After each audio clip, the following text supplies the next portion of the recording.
The most important season in Cincinnati Bearcats football history is just over a week away. It's a season still with high expectations, and I'll give you my record prediction game by game on today's episode of Locked On Bearcats. Our Locked On Bearcats, your daily podcast on the Cincinnati Bearcats, part of the Locked On Podcast Network, your team every day.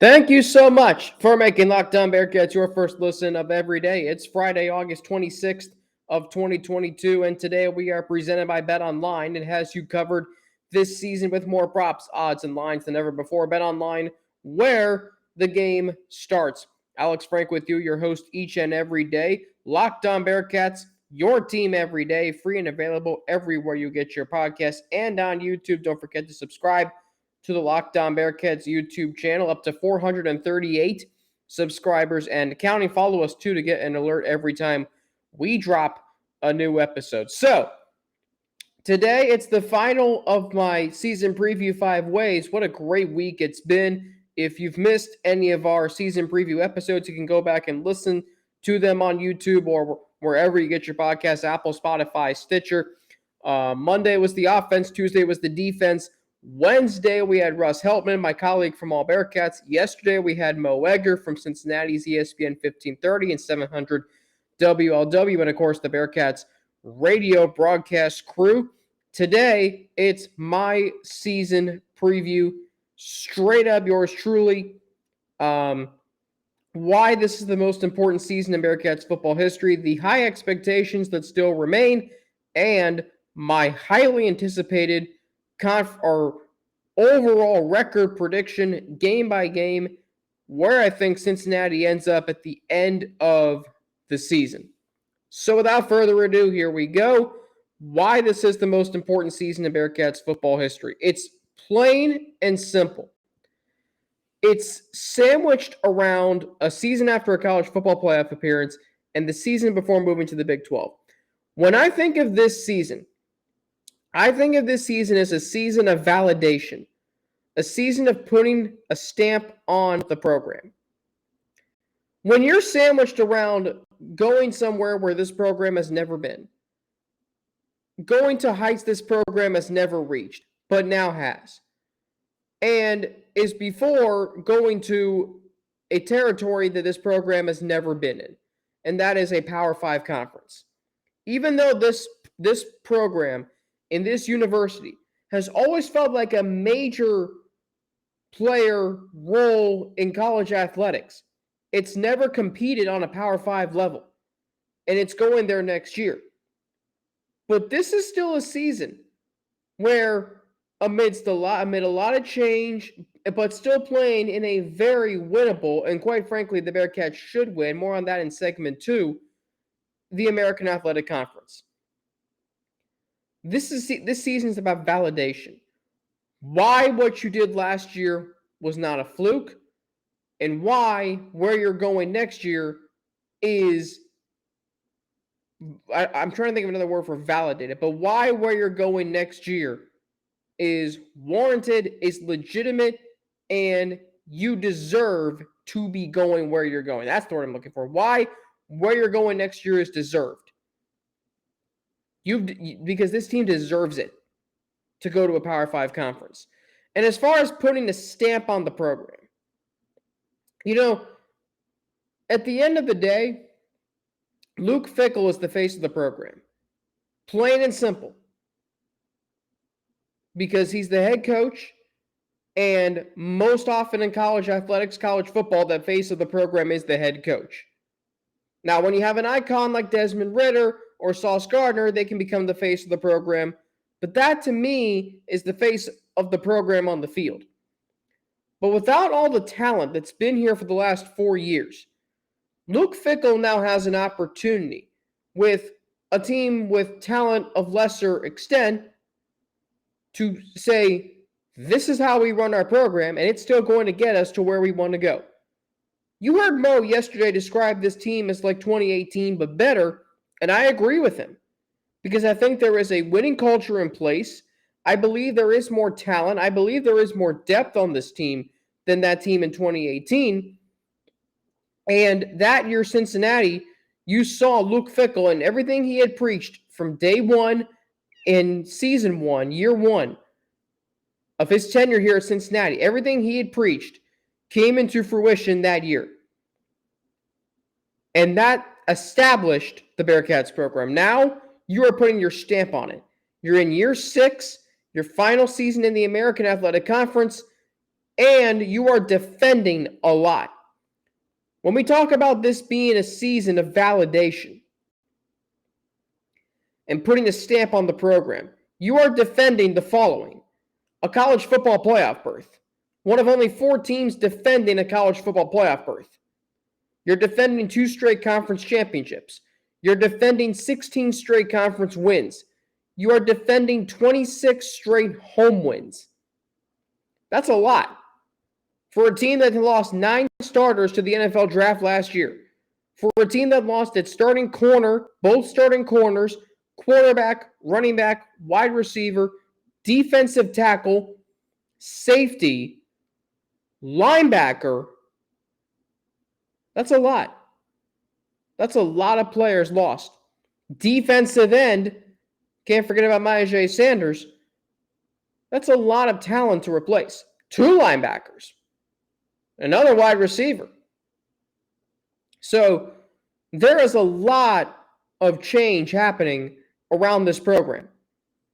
You're replacing 2 All-American corners, not just your starting quarterback, but the reigning 2-time AAC Offensive Player of the Year. You're replacing a starting running back last year who I thought was a Heisman Trophy candidate midway through the season, and you're replacing a wide receiver who went on to be a second-round pick and has been drawing rave reviews at Indianapolis Colts training camp and preseason. But there's also continuity. You've got all 5 offensive linemen returning. You've got your 2 starting tight ends who are going to be a fantastic tandem this year. Your 4th leading tackler in Deshaun Pace, who is poised for a huge year defensively that could land him some postseason awards both from the conference and maybe nationally. By the way, he also led the team in interceptions last year with 4. And you have Luke Fickell. And I think that gets overlooked now because we're accustomed to, well, he didn't take this job or he's not going to take this job. So, what are we worried about? Listen, at some point in time, he might leave. I'm not saying it's going to be after this year. I'm not saying it's going to be in 3 years, 5 years, whatever. He might leave, though. You never know. Now, then again, he's proven us wrong time and time again. So maybe he won't. And I also look at what's coming in. Nick Mardner, Ivan Pace, Gino Guidugli, new offensive coordinator. New position coaches, including Kerry Combs returning to coach the corners. Walter Stewart coaching the defensive line. Mike Cummings coming in to coach the offensive line. So you have 2 new coaches in the trenches. 1 on the outside, but, let's be honest, they were defining players and program-defining players. So you add all of this up. Why this is the most important season in Bearcats football history, the change, the continuity, and what you're defending. And you've got a very exciting season ahead of you. Yeah, there are some unknowns. I don't know who's going to start a quarterback and how they're going to play. I don't know how the running back room is going to unfold. I don't know what life after Sauce Gardner is going to look like. And yet, I feel like that there's so much going for this program. It's like I don't know how this season's going to play out, but I still think the outcome is going to be really favorable for me, for you, for everyone associated with the Bearcats football program. It's going to be a really good outcome. Speaking of which, coming up, we'll talk expectations for this team. But first, we got to hear from Bet Online. BetOnline.net is the fastest and easiest way to check in on all of your betting needs. Find all your favorite sports and events in the #1 online source for odds, lines, and games. Find reviews and news of every league, including Major League Baseball, NFL, NBA, NHL, combat sports, esports, and even golf. BetOnline continues to be the top online resource for all your sports wagering information, from live in-game betting, scores, and podcasts. They have you covered. Head to BetOnline today or use your mobile device to learn more about the action happening today. BetOnline, where the game starts. Thanks again for making Locked On Bearcats your first listen every day. The ultimate college football preview is here, and what it is, it's a 7-episode preview with college experts, local team experts, and Odyssey college football insiders. It's everything, you need to be ready for the college football season in one spot. Search for the ultimate college football preview on your Odyssey app, YouTube, or wherever you get your podcast. Back here on Locked On Bearcats, Alex Frank with you, your host each and every day, your team every day here on the Locked On Podcast Network. So, expectations, they're still very high for this team. Just because they lost Desmond Ridder, Sauce Gardner, Jerome Ford, Alec Pierce, etc., it doesn't mean, well, it's okay if they finish 8-4. Maybe they go 9-3. That's a win. No. 8-4, 9-3 should be givens. That should not even be, a question. Conference championship is the standard. The standard for this program has been set to win a conference championship. They've won them the last 2 years. They very well could have won a conference championship in 2019. They were very close in 2018. And Luke Fickell has said their goal is to play for a championship. Once that happens, you go from there. And look what's happened the last 2 years. It's why I said last year, win a conference championship. Luke Fickell said this on Pardon My Take earlier this month. Their goal is to win a conference championship. That's it. Nothing beyond that. Because what happens beyond that is out of their control. Sucks that it is that way, but that's college football. So, you're coming off the college football playoff appearance. You're going to the Big 12. In that regard, anything less than a conference championship is a failure in my eyes. You are now a Power 5 program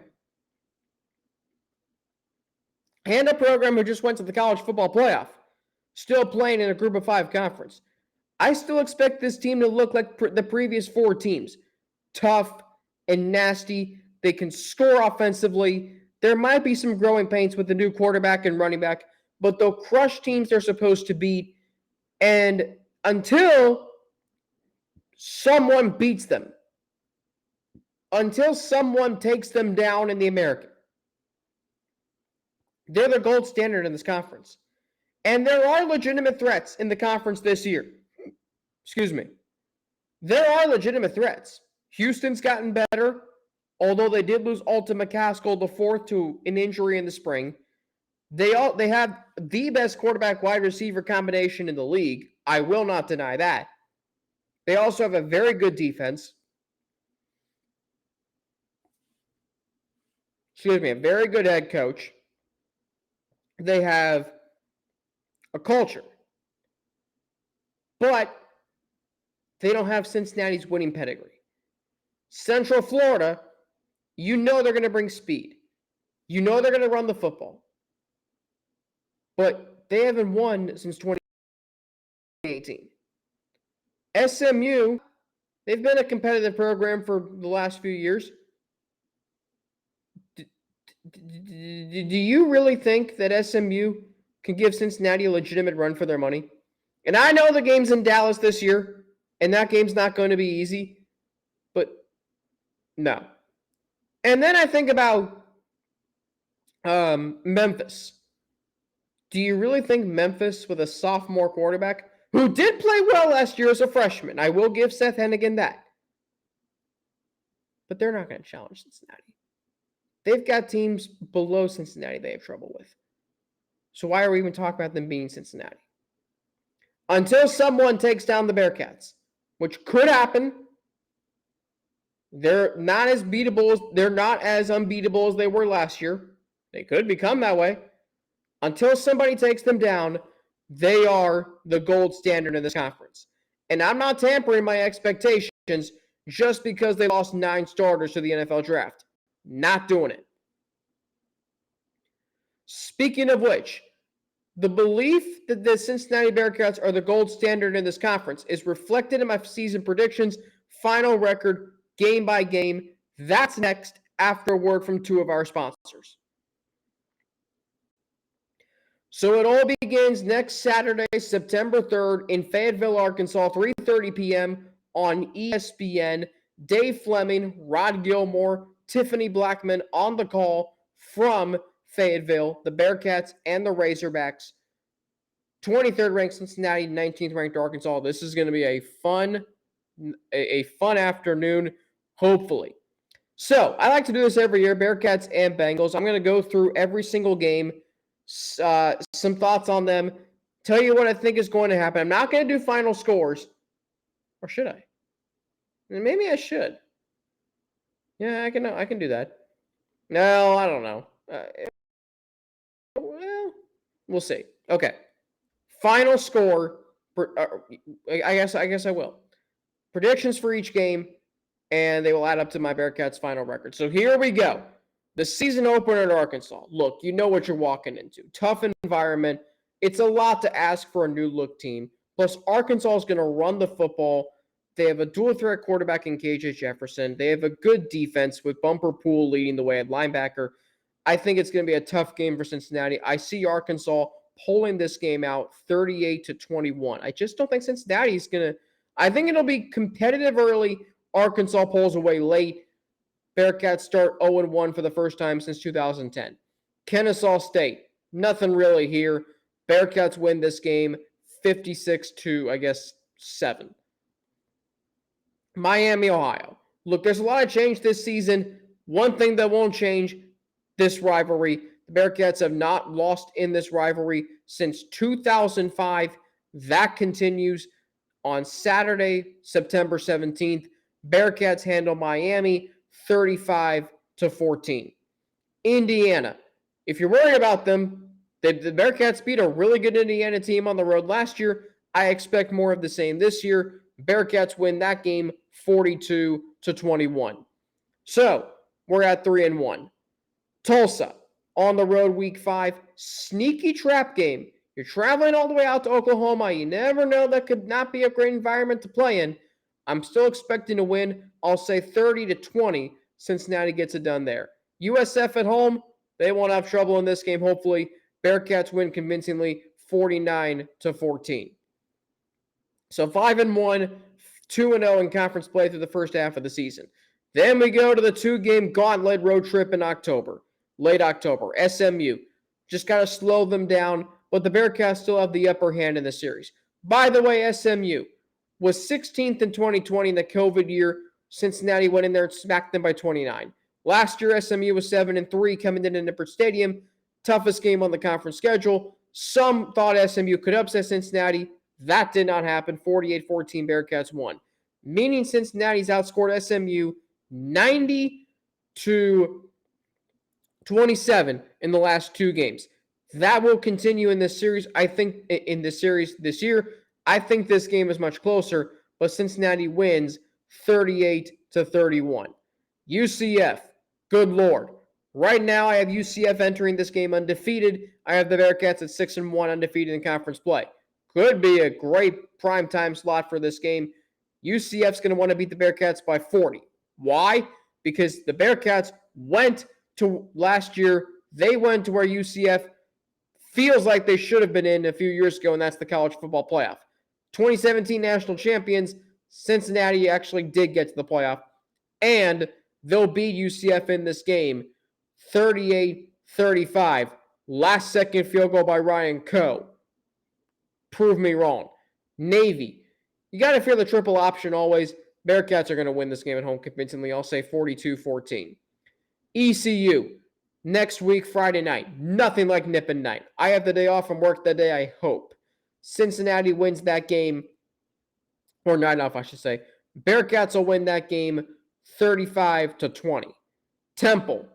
I never like going on the road there. That is a miserable team to play on the road. Miserable environment.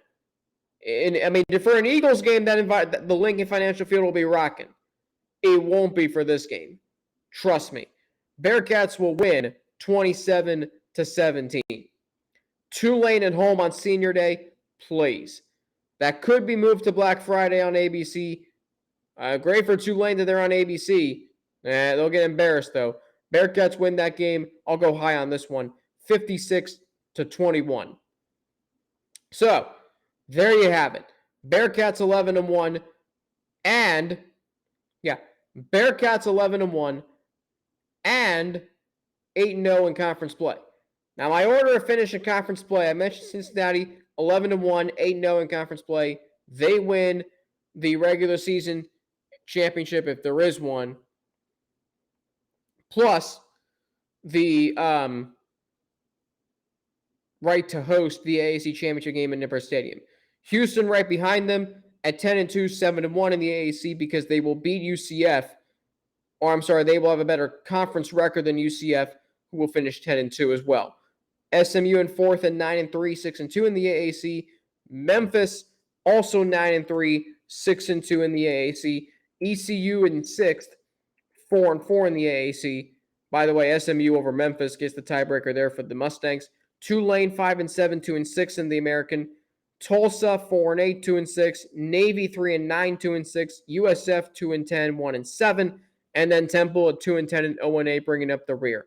AAC championship game for the second straight year. Houston against Cincinnati at Nippert Stadium. Probably will be a late afternoon game. I think Cincinnati will win that game. It'll be much closer than last year, though. I'll say Cincinnati, though, ekes out the win 31-24 to get them to 12-1 and 12-1. 8-0 or 9-0 in conference play. Give them 25 straight conference wins. Give them 3 straight conference championships. Give them 33 straight home wins. Cincinnati wins the American Championship again, 12-1, 9-0 in conference play. I don't think that gets them into the college football playoff, but I think it will get them into the New Year's Six Bowl, which this year for the group of 5 will be the Cotton Bowl.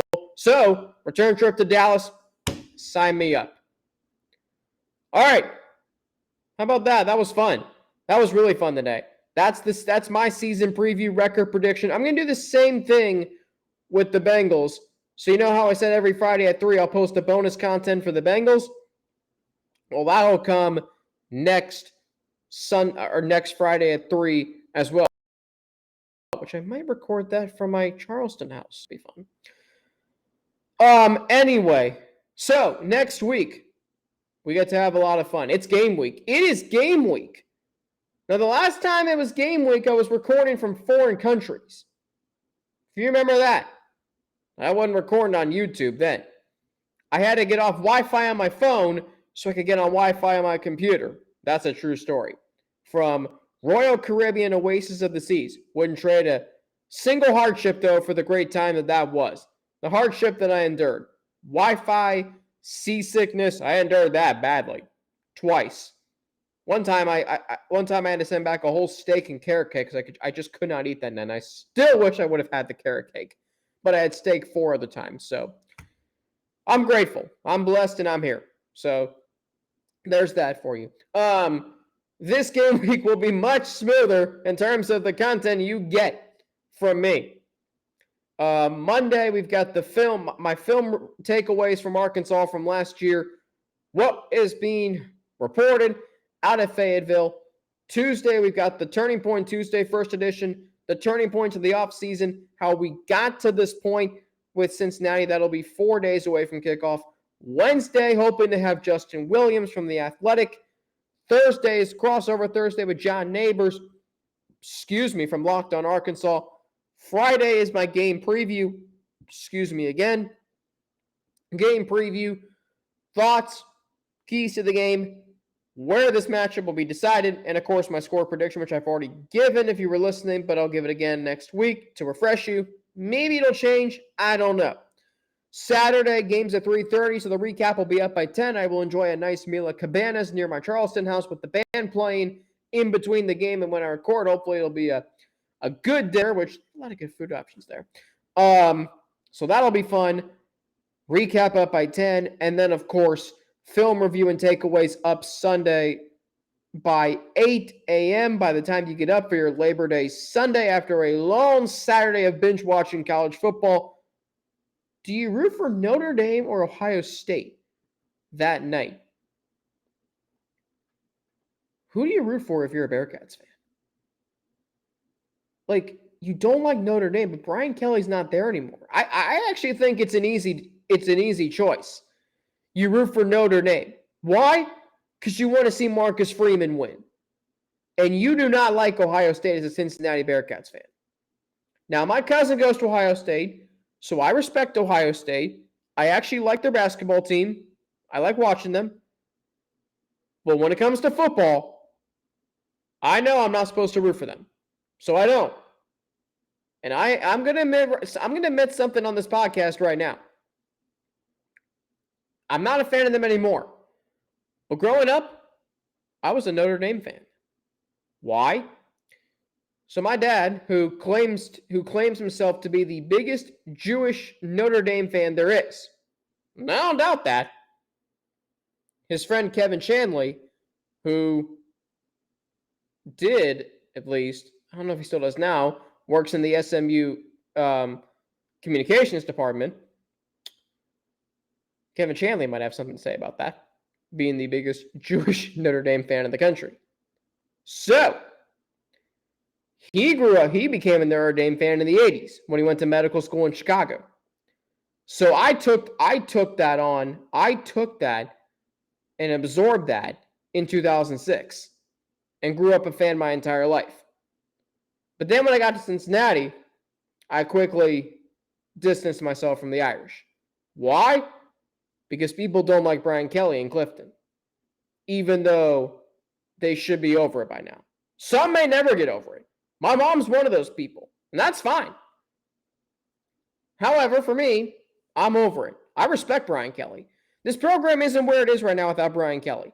And now that Marcus Freeman's the head coach, root for him to take Notre Dame into Ohio Stadium and beat Ohio State. Now, it's not going to happen. Ohio State's going to run through everybody this year. But just saying, I think you can root for Notre Dame now. But it's your choice. Anyway, of course, also next Friday, by 3 is my Bengals season preview. Basically, everything I did tonight, plus game by game, score predictions, final record. I might by then too. In fact, I probably will. I don't know. Maybe I will. Anyway, that is going to do it for me today here on Locked On Bearcats. Don't forget, you can follow me on Twitter at Frankie_90 with 2 N's and an ATI. You can follow me on Instagram, AlexFrank9_, or email me at alex3frank@gmail.com. Don't forget to make your second listen Locked On Big 12 with everyday host Josh Neighbors and the local experts of Locked On as they take you across the conference in 30 minutes. Locked On Big 12, make that your second listen. Best of luck to every University of Cincinnati athletic team in competition this weekend. Women's volleyball hosting a tournament. I believe it's in Cincinnati starting today. In a volleyball tournament against Illinois State later this morning at 11, and then Dayton at 6:30 later tonight. We've got a lot of events. Got a lot of events on Saturday. Women's volleyball playing Florida State. Women's soccer versus Murray State. That's at 1 o'clock. So a lot of events going on around campus today and this weekend. I'm Alex Frank for the Locked On Bearcats podcast. Don't forget on Monday, film review takeaways for Arkansas, what you need to know and what you can expect to see when the two teams do battle on Saturday in Fayetteville. For the Locked On Bearcats podcast, my name is Alex Frank. Have a great weekend. Please stay safe. Stay healthy. We need you for football season. Don't forget to subscribe to our YouTube channel, Locked On Bearcats, up to 438 subscribers and counting. Follow us, too, to get an alert every time we drop a new episode. I'm Alex Frank for the Locked On Bearcats podcast. Have a great weekend, and I will talk to you all on Monday.